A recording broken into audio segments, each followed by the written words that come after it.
Você quer ter seu canal de podcast monetizado de forma correta? Então este aviso é exclusivamente para você. Evite de ter seu canal do YouTube desmonetizado. Acesse o link da descrição e saiba mais. Lado da luz. Isso aí que o Rodrigo falou, Igor, é o seguinte. Lembrando que a gente não está falando de candidato A ou B, tá? Estamos falando de atitude na vida. Não, claro, Sim, claro. sim, porque o que a gente fala? O Rodrigo falou aí. Porque tem os caras sequestrando esse discurso. Não, é claro. Não, deixa bem claro aqui. O Cléster emitiu a opinião dele, mas eu não omiti a minha nem a sua. Não omiti a minha opinião nem a sua. Ele deu não, eu basicamente dele, quero que ele se foda, então. Entendeu? Mas por ser um líder religioso, a igreja a qual eu pertenço, ela tem uma posição muito interessante. Ela não assume postura política oficial para um candidato. Que eu acho que é o correto, né? Você está entendendo? Eu também acho. Vou dar um exemplo. Se dentro da igreja, tô falando no caso daí que eu frequento, tá, adventista. Se o Cléster está lá e quer candidatar a deputado federal pelo PSDB, e você quer candidatar pelo PT, qualquer coisa assim, a igreja não vai excluir vocês do rol de membro, não vai ter nada disso. Porém, uma vez que todos os membros participam, não é só o pastor que prega, todo mundo pode pregar, que tem o dom, é claro, né? Pregar, cantar.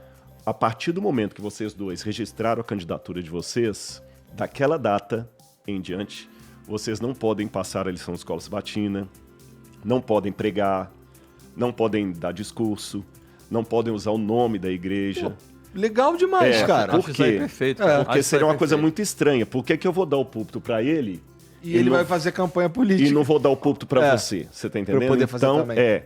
Então a posição da igreja é nesse sentido, ela é de neutralidade. É de neutralidade. A gente, é lógico, tem que orientar as pessoas a alguns princípios de ciência política. Posso dar alguns aqui.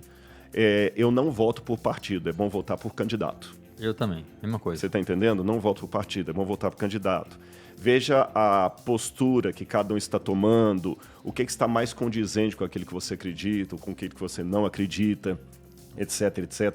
Respeite o outro, procure saber a filosofia política que está por detrás daquilo, não vá tanto pelo marketing, seja ele de que natureza for, procure estudar essa orientação, a gente procura dar. Lógico, não vou ser também ingênuo aqui.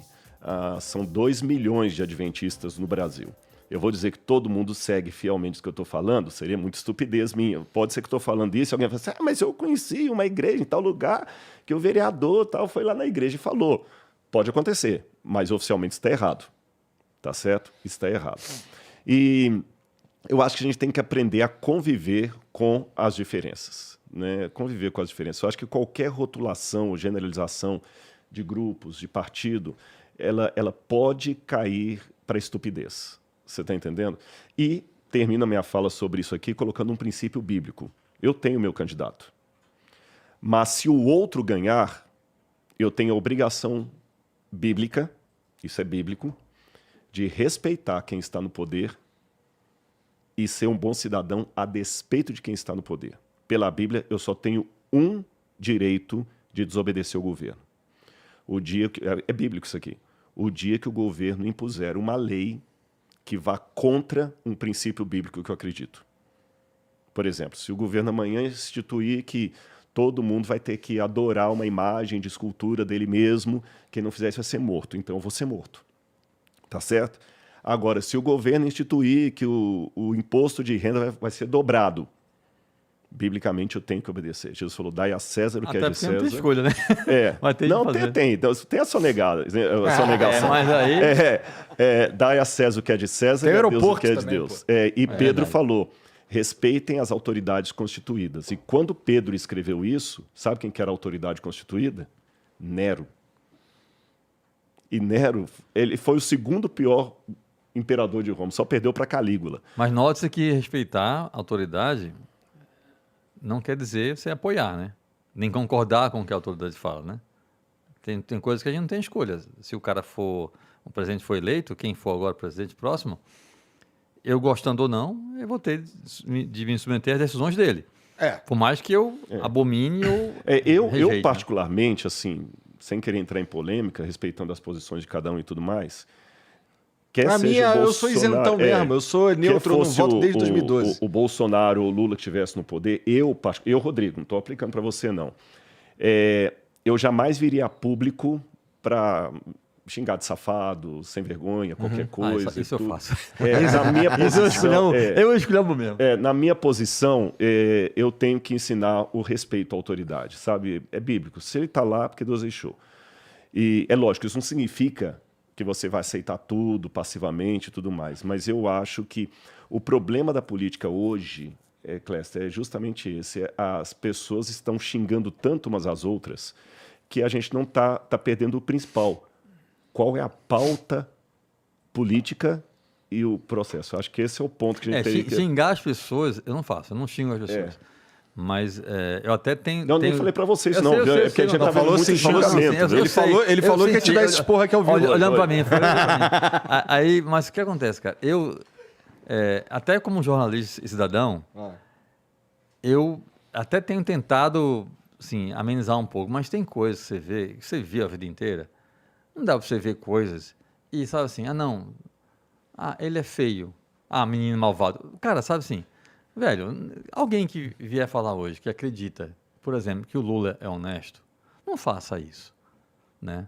Cara, o Petrolão foi uma coisa absurda, bilhões de dólares desviados, sabe? O esquema do triplex, mas é só um triplex, ele ia se corromper por isso? Sim. Quem já viu, cara, um cara que foi presidente da República e ver um triplex com a própria esposa e ser recebido pelo dono da construtora, não foi um corretor, foi o dono da construtora. Isso, alguém achar que isso não era uma propina, mas não tem nada no nome dele, claro que não, é propina, amigão. Se tivesse o nome dele, não era propina. O meu apartamento é meu nome porque eu paguei por ele. Ninguém me deu debaixo dos panos. Alguém vinha com esse discurso, não, Lula é honesto, não é honesto. Alguém me dizer, Bolsonaro é honesto, não é honesto, é outro ladrão. Como é que um sujeito, como é que a família de alguém compra 51 imóveis, Igor, pagando em dinheiro vivo? Quem, pelo amor de Deus, paga um imóvel em dinheiro vivo? Imagina um caminhão chegando com um monte de dinheiro. Eu fiz um cálculo. Bem curioso. Mas na época, o teu cálculo, ele levou em consideração a nota de 200? Não, escuta, não. Até isso, você é esperto. Até isso eu fiz. Eu peguei uma nota média, R$50. Tá. Nem 5, nem 10, nem 20, nem 100, nem R$50. Um dos imóveis da família Bolsonaro custou R$6 milhões. Você pagar R$6 milhões em espécie com notas de 50, dá mais ou menos um prédio de 20 andares de altura, empilhando as notas uma em cima da outra. Uhum. Imagina alguém levando isso para pagar. Imagina o trabalho de quem recebeu o pagamento contar esse dinheiro. É óbvio que isso é corrupção, meu amigo. Então não vem com discurso. Não, eu vou votar num porque é honesto. Não, são dois ladrões. Agora tem um ponto que o Rodrigo falou aqui bem interessante, que é a coisa da postura de vida. Os cristãos, como é que é? Gente que não é... Não, cristão omisso aí, você falou? Camuflado, como é que é? Você falou? Não, cristão anônimo. Cristão anônimo. Isso é muito bom. Por quê? O ato de ser cristão não é necessariamente, nessa brincadeira aqui, você falou que é bem interessante, o cristão anônimo, o cara pode não crer em Cristo. Se ele não crê em Cristo, ele não é cristão. Não é cristão. Mas ele tem uma vida, uma atitude de cristão. O cara é solidário, o cara é generoso, o cara ajuda quem precisa, o cara está sempre disposto a colaborar com alguém, o cara é boa pessoa, é um cara correto, um cara que não agride ninguém. Então, esse cara, a vida do cara, as atitudes... Eu tenho amigos que não são cristãos e que têm uma vida muito mais cristã do que amigos que vivem na igreja. Uhum. Tem muito isso. E você que é pastor, líder, você sabe que tem muito isso. Voltando para a política, como é que alguém pode olhar para um sujeito e falar que esse sujeito é um homem de Deus? Um cara que xinga, que mente, que agride, que não respeita ninguém. Assim, cara, que Deus é esse? Entendeu? Não está batendo o negócio, entendeu? Então, cara, o Rodrigo também falou aqui, Jesus falando, dá a César o que é de César, a Deus o que é de Deus. Vamos separar as coisas, né? A história, a gente está falando isso no carro, eu e o Rodrigo. A história mostra muito claramente que todas as vezes, sem exceção, que misturaram igreja e Estado, deu merda. Não mistura. Eu sou favorável à separação igreja e Estado. Não mistura isso, cara. Não mistura isso. Não vai dar certo nunca. Tem amigos nossos, evangélicos, que defendem que hoje, que se faça no Brasil, uma ditadura cristã. que o Brasil tenha leis Baseadas na Bíblia. Parece Cara, um erro mesmo. Não parece, isso é uma estupidez sem tamanho. Como é que alguém... Mas eu, deixa não, eu colocar eu não posso querer que meu país, Aham. que as pessoas com quem eu convivo, que não comungam da minha fé, sejam obrigadas por lei a seguir a minha fé. Isso é até antibíblico, cara. A Bíblia fala que quem convence é o Espírito, não é por força, não é por criação de leis, entendeu? Como se a pessoa quisesse impedir o outro de, entre aspas, pecar, né? Segundo a Bíblia, criando lei. Isso não tem base bíblica nenhuma. E eu não posso, de forma alguma, apoiar isso, porque, Igor, se amanhã a gente tiver um presidente muçulmano ou budista ou qualquer religião que seja, eu não vou aceitar seguir leis religiosas. Eu vou seguir leis, tipo, legais, leis que têm a ver com o país, a vida da sociedade, mas religião, velho, cada um segue a que quiser, ou não segue nenhuma se quiser, entendeu? Esse é o mundo que eu acho que é o que tem que ser. Eu concordo com ele, mas vou botar uma pimentinha aqui. A parte que eu concordo é a parte da separação igreja e Estado, tá certo? Porque o país tem que ser laico, até para que a religião tenha sua liberdade. E quando eu falo laico, é laico nos dois sentidos. Tanto no laico do teísmo, como no laico também do ateísmo. Porque, por exemplo, aí um outro ponto, você não entrou nisso aqui, que tem muitos militantes ateus também que, usando a questão do país laico, criticam qualquer postura, por exemplo, religiosa dentro de uma universidade pública, mas o ateísmo metodológico pode ser ensinado. Então, quer dizer, o laico é laico. Não é para falar de Deus nem para afirmar, nem para negar. Mas o sujeito, dando uma de inteligentinho, né, ele quer falar, ele quer detonar com a religião dentro de sala de aula, mas ele quer dizer que isso é laico. Não, laico é não falar de jeito nenhum. Isso que é... Você quer ter seu canal de podcast monetizado de forma correta? Então este aviso é exclusivamente para você. Evite de ter seu canal do YouTube desmonetizado. Acesse o link da descrição e saiba mais. Laicismo é isso. Exatamente. Então não vou falar nem para defender Deus, nem para atacar Deus. Agora, por outro lado, aqui que vem a pimentinha que eu queria usar, é que eu concordo com a questão de seguir o que o Cristo falou, mas pelo comprometimento com o Evangelho, eu não posso parar nesse ponto. Aí que entra, que muita gente vai entender por que às vezes o crente é um pouco chato. E eu entendo. Eu vou explicar por quê.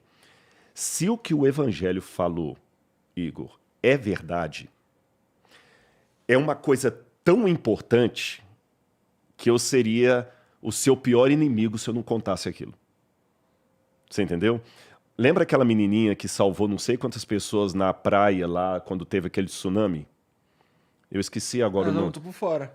Foi quando teve aquele tsunami que até virou caso lá na... Ai, gente...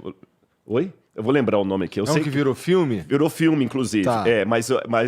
Foi nesse que virou filme, tem um caso de uma menina que ela salvou não sei quantas pessoas porque ela tinha prestado atenção na aula, na escola, menina da escola primária.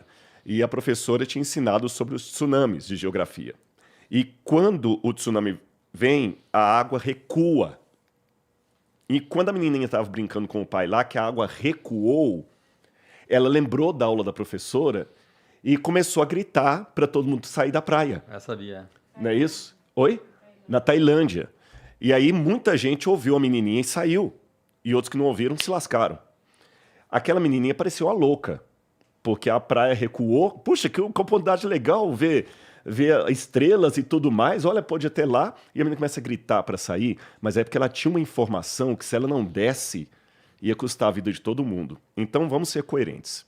Se eu sou um arqueólogo, um teólogo, trabalho com a Bíblia e acredito na Bíblia, e a Bíblia me fala o processo da salvação, a volta de Cristo, o juízo final, e eu não conto isso para você, eu sou a menininha na praia sabendo da desgraça que vai acontecer e caindo fora com minha família e deixando você se lascar. Sim. Agora, só que nesse exercício de falar para você que o tsunami vai vir, sem nenhuma evidência disso, tão tátil, a não ser o afastamento ali, eu vou passar por louco. Eu vou passar por um débil mental, por um chato. Então, a questão de fazer o bem que o Cléster falou é verdade, mas ela tem um certo limite. Uma vez tinha um rapaz que falou para Jesus assim, o que eu farei para herdar a vida eterna? Jesus falou assim, o que está nos mandamentos, né? Não está lá? Não matar, não roubar, tal. Aí o jovem virou para Jesus e falou o seguinte, mas isso eu tenho feito desde a minha juventude. Ele falou, ótimo, mas uma coisa basta a Agora vai você. lá, né? Vai, vende tudo que você tem, dá metade aos pobres, depois vem e me segue. Olha, nem vender e dar para os pobres era o ponto final. O ponto final agora vem e me segue. Então, se eu não chamar as pessoas para seguir a Jesus, eu não estou completando o meu trabalho. Aí, nessa questão que é difícil o exercício, eu entendo a indignação do Cléster contra os políticos de um modo geral, alguém dizer que político é igual fralda. De vez em quando é bom mudar e pelo mesmo motivo, né? Mas, por outro lado, aquela questão, será que eu também não tenho que exercer o sermão da montanha? Se o teu inimigo te obrigar a andar 1 milha, anda 2. Se alguém te bater na face esquerda, oferece também a direita. Quando Jesus pregou isso, e o Cléster sabe que ele conhece a Bíblia, o ambiente cultural da época era muito parecido com o do Brasil hoje. Muito parecido, porque você tinha os herodianos, que queriam manter a família de Herodes no poder. Você tinha os zelotas. Olha isso, família no poder. O que é que se lembra? O que é que se lembra isso? Já ouvi falar. Família que quer se manter no poder. Pois é, mas por outro lado você tinha também os zelotas, que eram...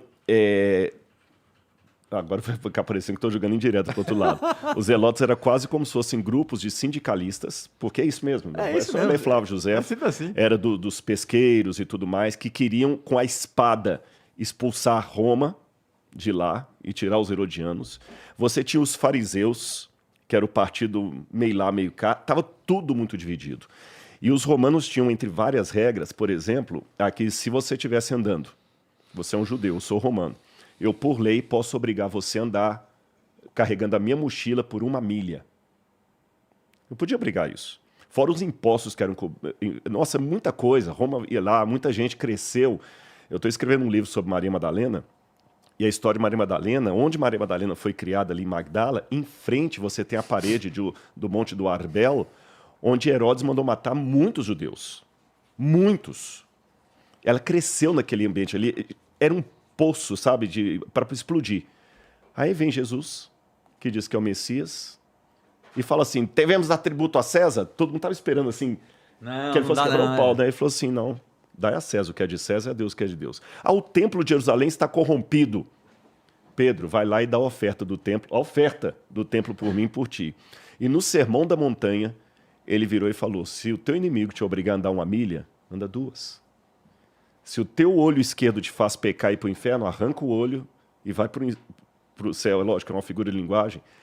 Aí que eu fico pensando, até que ponto eu, como cristão, vou dar argumento para o ateu de que essas palavras são mera retórica, que elas não têm valor prático. Essa que é a questão. É difícil, é quase impossível, se não for pela graça de Deus eu não faço, mas tem valor prático. Isso não estou falando para ser vaquinha de presépio, nem ter sangue de barata. Mas é aquela oração de São Francisco. Onde houver ódio, que eu leve o amor. Onde houver ofensa, que eu leve o perdão. Onde houver discórdia, que eu leve a união. Não porque eu sou um cara legal. Não, mas porque a graça de Deus trabalha em mim e eu tenho... Eu vejo Mas tu assim... tem a pretensão de ser, governador, presidente? Nunca. Então você está no lugar certo. Eu acho que você está fazendo, eu imagino aqui, o que você devia estar fazendo, que é espalhar a palavra de Deus conforme você acredita e tudo mais, e todos os ensinamentos bíblicos, e agir dessa forma e tudo mais. Eu só não sei se eu gostaria que você fosse presidente. Mas aí que tem um detalhe. Aí tem um detalhe muito, muito importante. Nós temos exemplos bíblicos